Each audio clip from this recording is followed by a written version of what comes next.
যে অন্তর্বর্তীকালীন সরকার একটি হচ্ছে পে কমিশন গঠন করেছিল।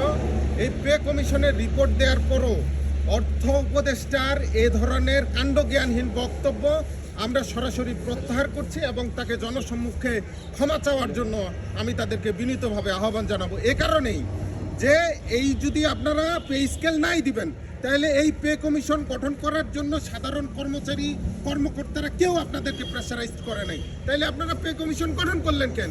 পে কমিশনের পিছনে কোটি কোটি টাকা খরচ করলেন, আর এখন আপনারা বলছেন যে কি বলে হচ্ছে যে পে স্কেল দিবেন না। দীর্ঘ আপনার হচ্ছে 11 বছর কোনো পে কমিশন গঠন করা হয়নি, যেখানে আমাদের সংবিধানে বলা আছে প্রত্যেক 5 বছর পর পরে আমাদের পে স্কেল দেওয়া হবে।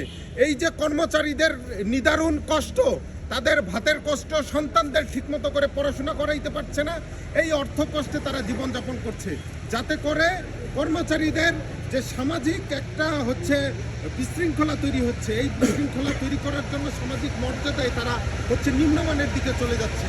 এই সামাজিক মর্যাদা এবং সুন্দরভাবে জীবনযাপনের জন্য এই পে স্কেলটা একান্ত জরুরি। আমি অন্তর্বর্তী সরকারের কাছে বিনীতভাবে আহ্বান জানাবো, নবম পে স্কেল বৈষম্যমুক্তভাবে প্রদান করে আমাদের কর্মচারীদের সুষ্ঠু স্বাভাবিক জীবনধারায় ফিরিয়ে নিয়ে আসার জন্য আপনারা হচ্ছে সহযোগিতা করবেন।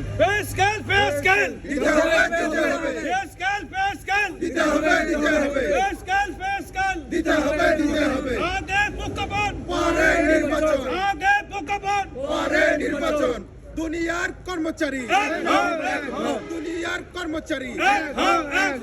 ধন্যবাদ বন্ধুরা আপনাদের।